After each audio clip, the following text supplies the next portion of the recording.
jiran tetangga. Sewaktu dia berangkat nanti dia tinggalkan nyomaknya, jiran tetangga ini tolonglah diperhatikanlah oma kan begitu. Sesudah dia menitipkan emaknya kepada jiran tetangga, berangkatlah Uwais Al-Qarni ke rumah Rasulullah di Madinah. Sesampai di Madinah, yang menerima Uwais Al-Qarni adalah Aisyah radhiyallahu anha, istri Rasul. Ketika ditanya si Uwais kemana Rasul, dibilangnya Rasulullah sedang berada keluar. Waktu itu tak ada WA, tak ada pula HP. Kalau ada HP bisa di HP si Aisyah Nabi Muhammad. Nah, iya kan? Aduh ini tamu kita si Uwais. Tak bisa, tak tahu. Karena tak tahu kapan pulang, kepastian tak ada, WA pun tak ada, iya kan? Maka si Uwais pamit kepada Aisyah, tak bisalah kutunggu Rasul, sampaikanlah salamku bahwa aku sudah datang kemari. Kenapa buru-buru pulang, kata Aisyah? Aku meninggalkan omakku yang sudah tua di rumah, tak ada kawannya, yang mengawaninya adalah jiran tetangga yang kutitipkan pesan untuk melihat-lihatnya. Pulanglah si Uwais, jumpainya lah omaknya. Begitu berjumpa, dipeluk nyomaknya, dicium nyomaknya. Maknya menangis, kenapa kau cepat pulang jumpa sama Rasul? Tak jumpa mak, aku teringat sama omak, tak ada kawan omak. Cuma aku dah sampai ke rumah Rasul. Ketika si Uwais sudah pulang, tak lama kemudian Rasul pun pulang. Disampaikan Aisyah lah pesan itu kepada Nabi Muhammad sallallahu alaihi wasallam. Apa jawab Nabi?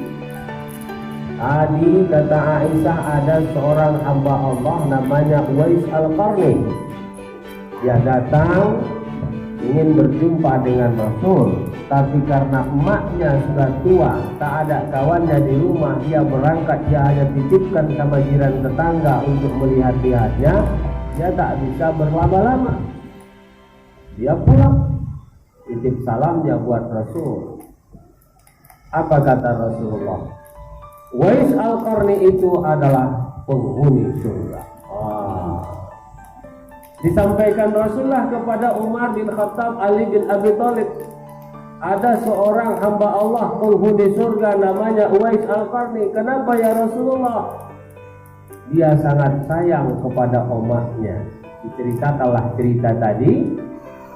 Maka kata Rasul, jika kamu berjumpa dengan Uwais Al-Qarni, mintalah doa, istighfar dan doa padanya, dan ciri-cirinya di telapak tangannya ada tanda putih.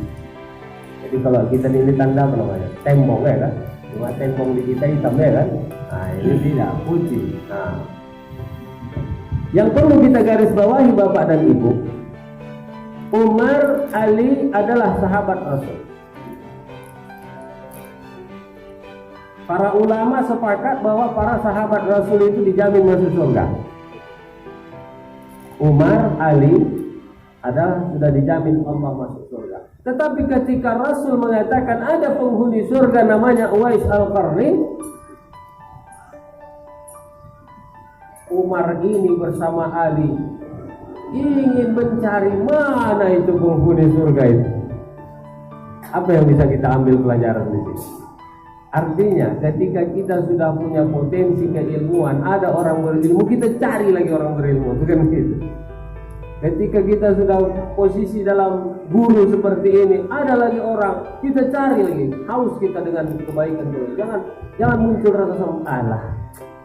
S1 nya dia tapi S1 tak empala sama sekali level kami tak empala itu. Itu tidak begitu ya. Artinya kita harus, walaupun level itu sama, kan sama-sama penghuni surga tadi itu, tapi dia ingin juga ketemu. Makanya Umar dicari orang pula. Begitu kafilah masuk dari Yaman, apakah ada sini Uwais Al-Qarni? Tidak. Masuk lagi, diperiksa. Sampailah kepada kafilah yang ada Uwais Al-Qarni. Ada di sini bersama kalian Uwais Al-Qarni? Ada, kata kafilah itu. Mana dia? Di sana. tinggal di pinggir kota. Kenapa tinggal? Dia menjaga unta-unta kami katanya. Jadi biasanya kalau kita di sini, kalau orang-orang terhormat itu kan ke depan, orang-orang yang agak ekonominya agak lemah, apalagi waisnya orang susah, dibuatlah dia jaga parkir unta. Jadi kalau di sini mobil itu mungkin kan, mobil jaga-jaganya lagi. Orang nggak tahu bahwa itu adalah penghuni surga kan? Kalau seandainya orang tahu, kita dikasih jaga hutannya. Tapi itulah siwais. Artinya apa? Itulah kita dikisahkan seperti itu. Jangan kita memandang orang rendah. Kan gitu. Kalau seandainya yang kafilah-kafilah yang ramai ini tadi tahu bahwa itu adalah penghuni surga, satu pun tak ada yang berani meninggalkan siwais itu, tinggal menjaga untanya. Tapi karena mereka memandang siwais itu adalah orang susah, cara mata, pandangan zahir, oh ini menjaga itu. Jaga parkir unta. Sampailah ke sana, Umar Ali berangkatlah ke sana melihat. Dilihat mereka lah adalah seorang laki-laki di tengah-tengah unta yang banyak itu. Umar pun mengucapkan salam. Assalamualaikum. Waalaikumsalam. Apakah Anda Uwais Al-Qarni? Dijawab oleh si Uwais, bukan. Ana Abdullah. Saya Abdullah. Abdullah itu apa? Hamba Allah kan? Begitulah rendahnya dia. Datang kata Ali dan Umar, ketawa mereka. Kami pun Abdullah, kami pun hamba Allah. Yang kami maksud, apakah namamu Uwais Al-Qarni? Baru dijawabnya, iya namaku adalah Uwais Al-Qarni. Disalamlah. Begitu disalam Umar bin Khattab, teringat Umar pesan Nabi, ada tanda putih di tepak tangannya. Dibukakan Umar, memang betul putih. Lalu bilang Umar, Astagfirullahaladzim.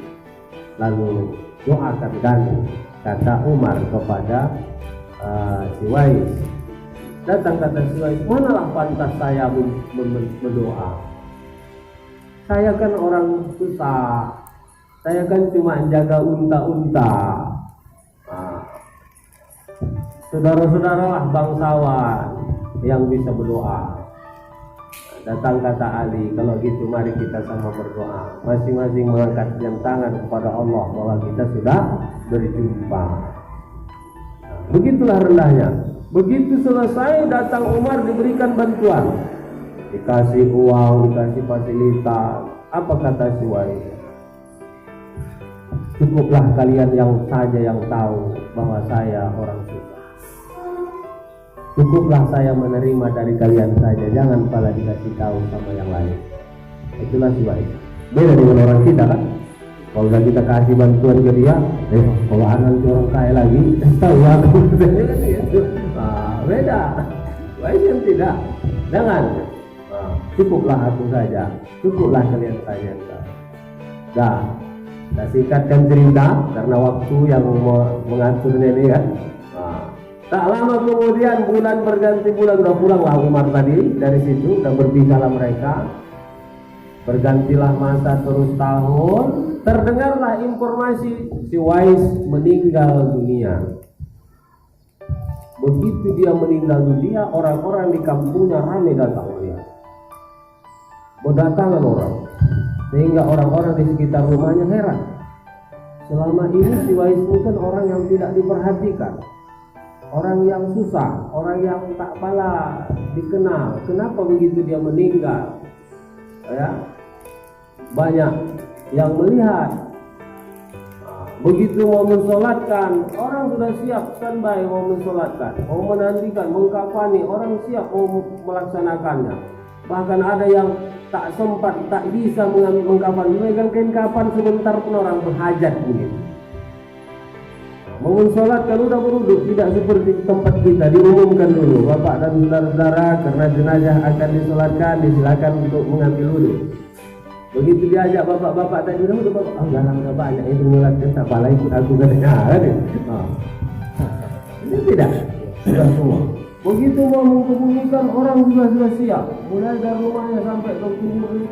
orang sudah siap untuk melaksanakan acara pemakamannya.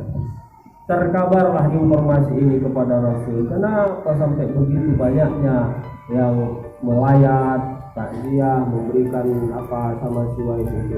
Apa kata Rasul? Karena dia memuliakan ibunya. Nah, jadi bapak dan ibu serta saudara-saudara berbuat baik kepada kedua orang tua itu, ya, sampai di dunia ini saja kita akan diberikan Allah kelebihan. Sampai meninggal kita diberikan Allah kelebihan.